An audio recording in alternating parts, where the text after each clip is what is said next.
Alright, so that's recording now. That seems to be working okay. So what I'm going to talk about today is my workshop heating system, which I've been commissioning, and it seems to work really well. It's quite successful, and I recommend this to anyone who's a tinkerer and wants to have a cheap workshop heater.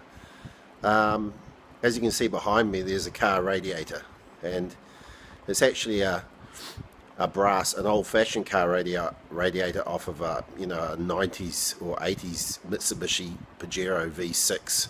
So it's a really substantial radiator. It's got to deal with, in the car application, it's probably a Pajero was probably like a 3.5 V6 was probably like, I don't know, 120 kilowatts. So if you said that the engine was about 20% efficient, it probably had to reject about 80 kilowatts of heat in driving down the road. And it had to do that, without letting the engine overheat. Even when it was crawling over rocks or whatever really slowly, it still had to reject quite a bit of heat. So it's good for heating a garage. And I'm not getting anything like 80 kilowatts of heat out of it. I'm only getting, I think I'm probably getting like 8 or 10 kilowatts of heat out of it. But that's fine because, I don't want the thing stressed out.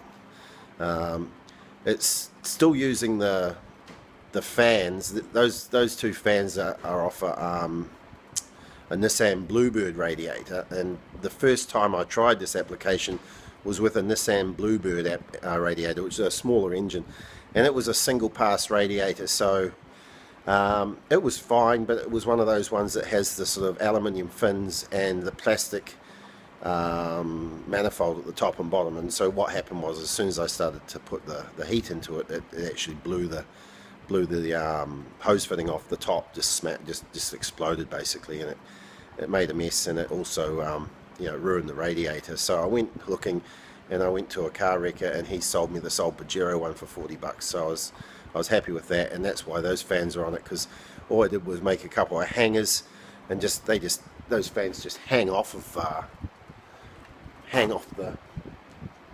thing, and they're not secured in any way other than with gravity really, but it works fine. And so I didn't bother changing the motors for an AC motor, even though I'm inside. All I do is I've got a battery charger, see under the window ledge there. I'm just running it on a 4-amp battery charger, and I connected the two fans in series, so they're actually running on 6 volts each, which makes them much quieter. It doesn't really need both fans, to be honest. One fan might work better, but the whole thing seems to go really well. It's got a radiator cap, the right radiator cap for that particular car, and when the heat builds up too much, that thing lifts, and a little tube outside vents off a bit of steam. So what I did was I used, let's have a look here. You can see behind, I used pipe fittings, and I used this is 3/4 inch braided plumber's hose. It's the longest length I could get, 6 meters long, and then I just used a mishmash of bits and pieces of plumber's fittings and radiator hose, obviously, because that's the kind of fittings you use on a radiator. And so I cut the radiator hose, and then I just got some kind of a fitting which was about the right size, and I put it in with a bit of gasket goo and some hose clamps, and clamped it up, and that seems to hold fine. And then the top one, the same thing, although it's got a much stronger hose clamp because it's under quite a bit more pressure. So the way a radiator works is, in the car, is the hot water goes in the top and comes out of the thermostat, goes into the top of the radiator hot, and it goes down through all these little tubes in there, and those little tubes have got little fins on them, and they exchange heat with the air coming through from the fan, or if you're just driving down the road, the air, forward motion of the car. But so the bottom here, this is as you can see, this is like cold enough that I can touch it. It's not the least bit, it's just warm really. It's not hot. But here, this is too hot to touch. In fact, if I spit on that, it's not hot enough to sizzle, but it's hot. It's probably, I would say it'd be 80 degrees. It's not hot enough that I can hold my hand on it. I mean, it's too hot for me to hold the hand on. And then, so out the back here, this is outside now. And one of the reasons I did this was because in New Zealand, if you want to put a heater in your house, there's all sorts of insurance implications. So you have to have it installed and you have to get a code of compliance, and so there's an insurance implication, and I wanted to get around that because, you know, ideally I could have like a wood burner or something like that in my garage, and I could light the wood burner and I could have it nice and toasty that way. But I didn't want the expense of doing that. I'm just looking for a cheap solution, so I set upon this idea. And then what I scored, if I can see how to make this thing go, no, I can't make it turn around. So what I scored was this is a boiler off a steam cleaner, and normally steam cleaners run on diesel or kerosene, but I converted this one. I took the burner off of it, which wasn't any good anyway, otherwise I might have tried it, and I put underneath, I cut the bottom off it like it was like a big sort of a can, and I cut the bottom off it and I put a wok burner, like it's like a big catering type burner for outdoor cooking. And you can see it's got 3 heat settings there, and I'm running on the two out of the 3. I haven't got the big one going because sometimes it makes it just too hot. And then the other thing I scored was this little pump, and this has been the key to it, because I was trying to get it going just using convection, but it just didn't circulate, and what was happening was it was just turning to steam. But now with a bit of pressure from the pump, it stays as water throughout the cycle. Now what this is here, this burner is, this is the cold tube coming in. This is, you know, cold, relatively cold water coming in, and out here's really hot water. And so this tube is about 20 or 30 feet long, and it goes round and spirals inside there. It's like a nest of tubes, and there's only one in and one out, and so basically it just goes the cold water goes into the top, and it just spirals down in several layers, down, at least 6 or 8 layers deep, and from there it reaches the bottom, and when it gets to the hottest part of the exhaust gas, it's transferring the hottest part of the water from the hottest part of the exhaust gas. So the coldest water is impinging on the coldest gas, and the hottest water is on the hottest gas, so it's working efficiently in that respect. And then the pipe comes right up through the middle and goes out the top and goes off to my application, which is the radiator. Got a little bit of insulation hose, insulation rubber, just, you know, because that's quite a hot pipe. And so this thing's outside. It keeps the nasty fumes outside, and it runs off a barbecue cylinder. So I'm basically going to see how long that lasts. I mean, I would imagine it'll last for days. It's not something that's going to run out particularly fast, and even if it does, you know, that's something I can get relatively easily. And so my old heater that I used, which was like an emergency thing, if I was right, you know, it was really cold and I had nothing to do, I had no choice but to work in the garage, you know, like I had things that I needed to do. I bought this stupid thing. Well, it's not stupid, it's fine, but you know, this thing, it's like a little propane heater, but all the fumes go into the garage. So after about 15 minutes, yeah, sure, it heats the place up. It's like 15 kilowatts. It kicks out heat, but it's bloody noisy, and it makes the place stink to high heaven. It's like I'm breathing all these carbon monoxide fumes, and it's just wasn't ideal. So yeah, that's something I'm going to get rid of. I'm going to sell that, because that cost me $400, and I'm pissed off about that, but I'll just get rid of that, because it has been useful for doing art and melting crayons and that, but that's about all I've actually seriously used it for since I bought it. So now that I've got my heater going, I can put a lot of heat into the garage. Or, you know, the idea with a garage is that, you know, you're not sort of sedentary in a garage. You're actually standing up, you're working on stuff, you're listening to the radio, you know, you're working on your car or whatever it is you're doing in the garage. And you know, it's a kind of drafty place. It's just got a garage door. It's not insulated. It's just a cedar door. Around the edges of the door, you know, there's air gaps. So, you know, it's quite windy today, so there's bits of air coming in, cold air coming in there.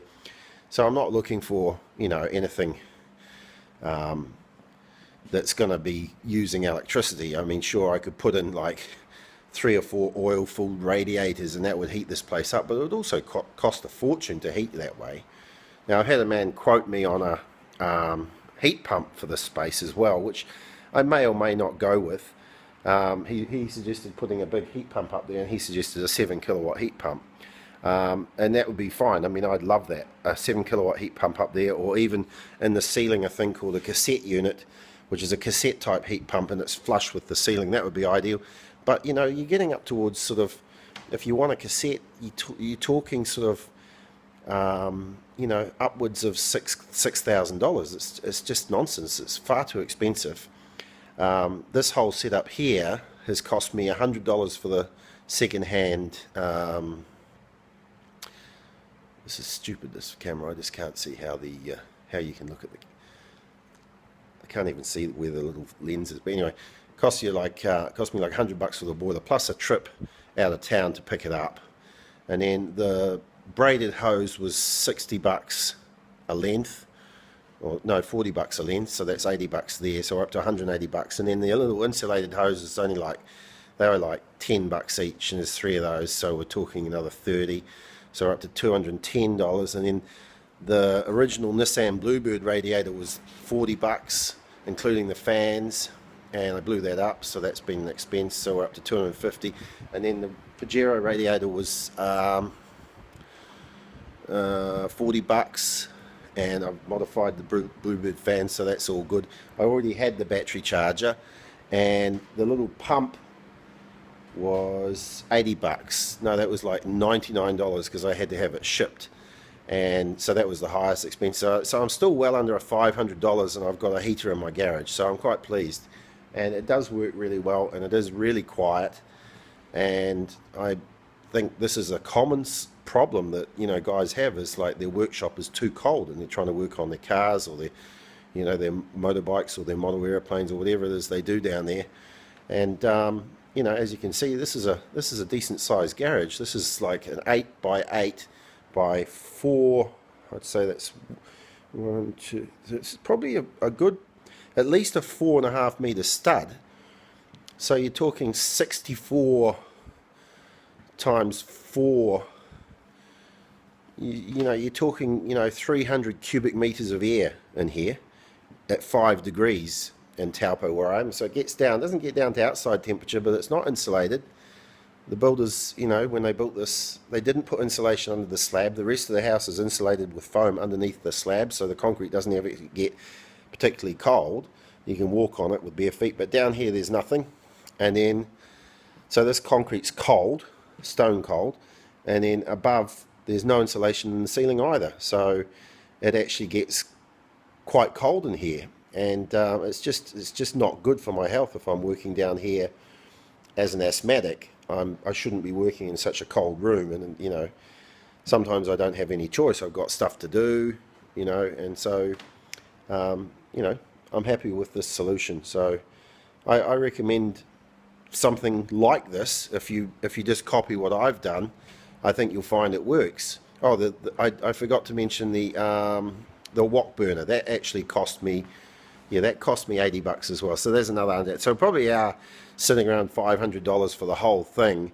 I already had the barbecue cylinder, but they just give you a new one every time you fill it up anyway. So that's $30 each time you fill it up. I don't know how often that's going to be, but I have got, the house is on LPG and it's got 245 kg barbecue cylinders. So if this actually works, and it's something I find I'm using a lot, I'll probably order another 45 kg barbecue cylinder, just have it delivered, a 45 kg LPG cylinder, just have it delivered, and they can swap it out when they swap my one outside, and you know, I'll get the job done that way. But so that's my heating system. I haven't seen another one like it on YouTube. I've seen all sorts of ideas for heating workshops using waste oil, and that's something that I might be investigating as well, as maybe buying a waste oil boiler of some sort, or making one. But I don't have a welder, so I can't do the hard part. But I did put on my watch list another steam cleaner, an older one, which does run on diesel, and so I really don't know if there's any difference in the price of diesel or LPG. So from that perspective, if I've got to pay for diesel, I might as well just stick with the LPG. The problem with burning waste oil is, you get a lot of soot building up on the heating surfaces, and it becomes less and less efficient, and there's not really any way of cleaning that off without taking the whole thing to bits. Whereas natural gas, I mean LPG, there's no build up of carbon or soot or anything. In fact, as I use it, the carbon that was on the boiler from its previous incarnation as an oil-fired steam cleaner is burning off, smoking away and burning off. So it's actually getting cleaner and cleaner as I use it more and more. So I don't think there'll be much of a maintenance problem with it. All I'm going to do is seal off the top of the burner, the insulation on the burner, and I'm just going to use some of that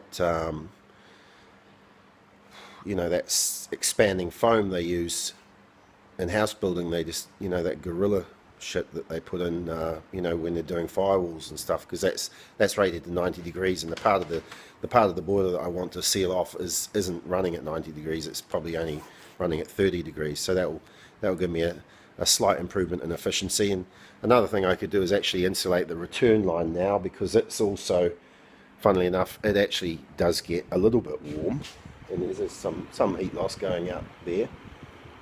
But all the heat that's in now is radiating within the garage, so any losses inherent in the system are really manifesting inside the house. So that's a good thing. I mean, the ideal solution would be to have the heater and the radiator in the garage with me, but then I'd have to put a flue to the outside, and as soon as I did that, there'd be an insurance implication and a consent requirement, and it'd just be a nightmare. So that's why my boiler's outside and the tubes go out the window, and I don't see any way that this can actually burn my house down. It's only hot water. If the thing fails, it's just going to fail and make a bit of a puddle, but that's about all it could do. Yeah, so anyway, that's my video for today. If you've got anything, comments or anything you want to know about it, just ask me in the comment section, and I'll see if I can help you out. All right, see you later.